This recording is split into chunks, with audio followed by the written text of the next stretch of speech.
Bonjour à tous et bienvenue sur boursicoté.com pour cette nouvelle analyse technique du CAC 40 en point matinal avec une séance qui invalide totalement les signaux haussiers qui étaient apparus hier, puisqu'après l'apparition ici d'un gap haussier, alors je vais vous le mettre tout à l'heure en daily pour bien que vous voyez un petit peu ce qui se passe, on ouvre un gap baissier ce matin qui annule les effets haussiers justement de ce trou de cotation et on se rapproche ici de la zone d'alerte qui se situe à 7470 points, puisque c'est la zone de point bas qui avait été atteinte lors de ces deux vendredis, c'est à chaque fois en fin de semaine que l'on a atteint ces points bas, à savoir ici le vendredi 14 et ici le vendredi 28 juin. Donc c'est vraiment la cassure de cette zone qui nous donnerait le signal d'une poursuite, voire d'une accélération du mouvement baissier. Pour mémoire, on a connu ici une phase d'accélération, un rebond et un test ici de l'ancienne zone de point bas. On a même légèrement rafraîchi ce point bas.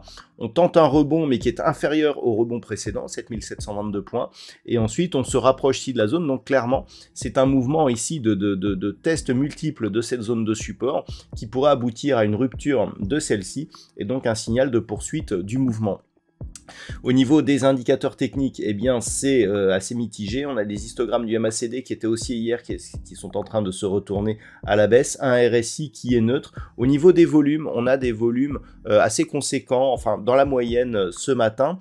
Et donc, il faudra observer ce qui se passe dans, au niveau de la clôture, puisqu'hier, on avait pour une séance de rebond, et c'était assez décevant, des volumes qui étaient tout juste dans la moyenne, ce qui montrait que l'on manquait, de conviction pour nourrir justement une poursuite de ce mouvement haussier.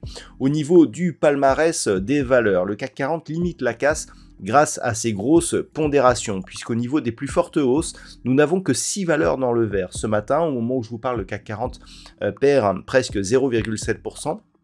Téléperformance surperforme avec un gain de 3,06%, suivi d'Unibail Rodamco Westfield plus 0,6%.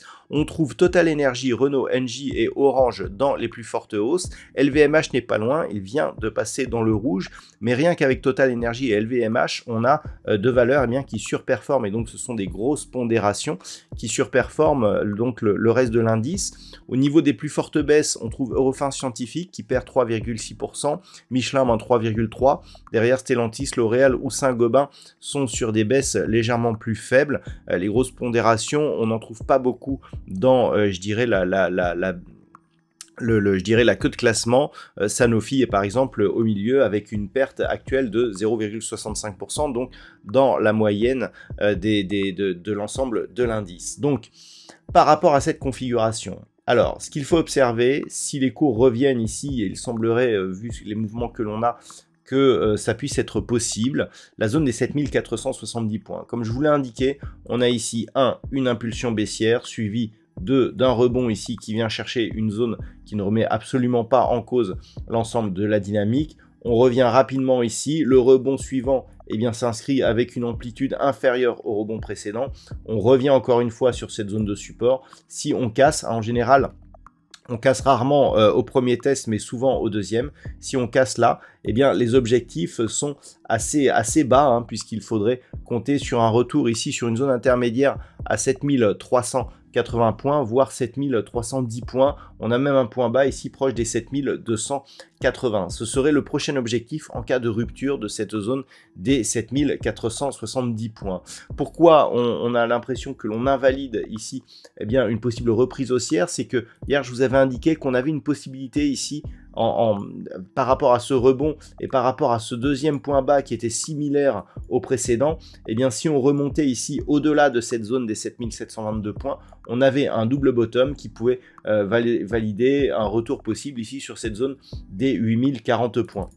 C'est ce que l'on est en train d'invalider actuellement, et lorsque l'on observe ce qui se passe sur le daily, c'est quelque chose que je vous ai indiqué tout à l'heure, on voit ici que le gap qui a été ouvert hier et qui est resté dans lequel il restait ici un petit trou de cotation, il est invalidé par un gap baissier sur les mêmes niveaux. C'est-à-dire qu'il faut repasser dans un premier temps au-delà des 7532, mais surtout revenir sur 7570 points, la zone au-dessus de laquelle on considère que l'on est dans une phase de neutralisation, pour invalider ici ce signal baissier qui est apparu ce matin et qui invalide le signal haussier d'hier. Donc premier niveau à surveiller, 7570 pour une neutralisation de cette attaque baissière. 7470, eh bien, on confirme le biais baissier avec un risque d'accélération. Retournement haussier au-delà de ce point haut et donc sur rupture de la zone ici horizontale des 7722 points. Il y aurait aussi une attaque de la moyenne mobile 20 exponentielle. Voilà donc ce que l'on peut dire sur cette configuration matinale. En termes de macroéconomie, nous aurons les chiffres de l'inflation pour la zone euro qui seront diffusés à 11 h et cet après-midi donc il y aura une intervention de Christine Lagarde à 15h30 mais aussi à 16 h du côté des États-Unis le rapport Jolts qui définit les nouvelles offres d'emploi à la veille de l'ADP et surtout du NFP qui sera diffusé vendredi. Et bien cela pourra nous donner un avant-goût. Voilà donc ce qu'il faut savoir pour aujourd'hui. Je vous souhaite de passer une bonne séance. On se retrouve dès ce soir pour toutes les autres analyses techniques du site boursicoté.com.